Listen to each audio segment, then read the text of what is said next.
In this video, I'm going to continue talking about composite shapes, but this time, instead of creating composite shapes where we have a number of regular shapes added together to make up our composite figure, I'm going to talk about a regular shape where another regular shape has been cut out of it to make our composite figure. Now, I've already drawn one here. This is a pretty good example of a composite shape where one shape has been subtracted or taken out of another shape. You do these in exactly the same way, or the first initial steps would be identical, but it's only the very last step that differs with these types of composite figures. So the first thing I'm going to do, just like with the other example, is I'm going to put in some dimensions. So I'm going to put in a length over here, and I'm going to say that this is 10 centimeters. And I'm going to say that this is going to be 30 centimeters. All right. Again, the first thing that you would do is you would identify your shapes. Now, if we look at our first shape, what is the first figure that makes up part of this composite shape? And it is obviously a rectangle. So if I draw around this shape in red, that red shape, that's going to make a rectangle. Okay, so the first thing that you always do is you write down all of the shapes that make up this composite shape. So the first one is a rectangle. And the second shape, so this shape over here, that I'm going to say is a semicircle. So just for simplicity's sake, I'm going to say that that is exactly half of a circle. So therefore it is a semicircle. So let's get rid of these purple lines. So the second shape that we have is a semicircle.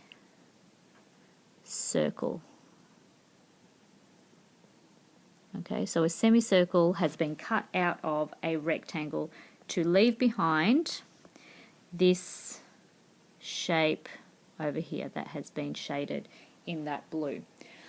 The next step is always to write down the formulas that are associated with your regular shape. So for a rectangle, we have an area formula of length times width.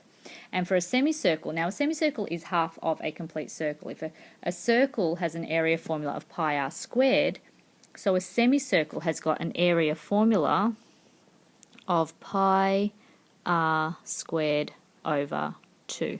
Okay, so that's our area formula for a semicircle.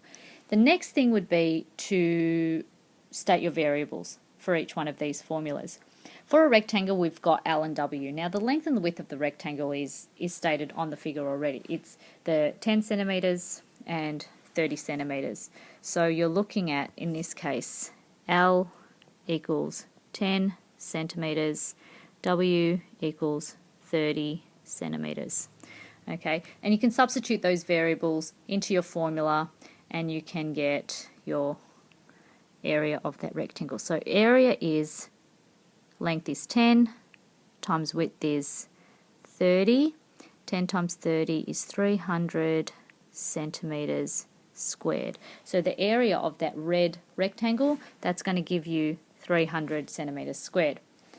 Next is a semicircle, but for a semicircle, the variable that you need is the radius. So you need the radius of this semicircle over here.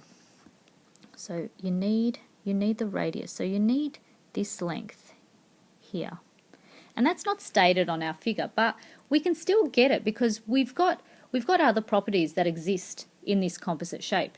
And that is that this bottom length here, we have that's 10 centimeters. So that's going to make the complete top of our shape also 10 centimeters. So now we know that the diameter of that semicircle, that's going to give us 10 centimeters also. Now, if we know that the radius is half the diameter, so it's the diameter divided by 2, I now know that the radius is 10 divided by 2, which is going to give me 5 centimeters. So my radius in this case is 5 centimeters. Okay, so now I can just substitute that value in. So I've got now A equals pi r squared, so pi times 5 squared over 2. I want to talk about pi though before I continue. Now pi is a constant that exists in all circular formulas, whether you're dealing with circumference, whether you're dealing with area or surface area or anything like that. The value of pi is typically very long. It's got an infinite number of decimals. It's a rational number, but just for simplicity's sake, I'm going to round it off to 3 decimal places, and I'm going to say it's 3.142. Okay, so this is always the value for pi, and I'm going to use this value in my calculation. All right, so I'm going to have 3.142 times 5 squared over 2. So that's the formula that I have at the moment. Now 3.142 times 5 squared, if 5 squared is 25, so I get 3.142 times 25 over 2. 3.142 times 25, that's going to give me 78.54. Now you can use a calculator for this. So if you have a calculator handy, you can just plug those values into a calculator, and that's going to give you 78.54 divided by 2. That's going to give you 39.27 centimeters squared. So that's going to be the area of this semicircle here. You want to work out the area of the blue shaded region. So in the previous composite shape that we had, the one that looked like a house, it was a triangle and a rectangle added up. In this case, as I said before, it's a semicircle being taken out of a rectangle. So instead of adding your final areas together, what you're going to do is you're going to subtract one of the areas from the other. In this case, you're going to remove the area of the semicircle from the total area of the square. So what you get is your total area is going to be the area of your rectangle minus the area of your semicircle. So you're going to get 300, which is the area of your rectangle, minus 39.27, which is the area of your semicircle. So what you'll get, your final result is going to be 260.73 centimeters squared. Okay, so that blue shaded region has got an area of 260.73 centimeters squared. You're going to know that it's going to be less than the area of your rectangle. So your rectangle had an area of 300. So obviously you're going to know that reducing that the area of that rectangle, you've actually made the area smaller. You've cut a bit out of it. So you're going to expect it to be smaller. 260.73, that looks like it would be about right.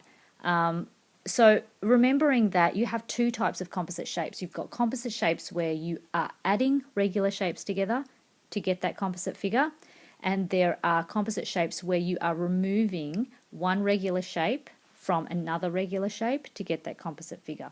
So there you go, that is composite shapes.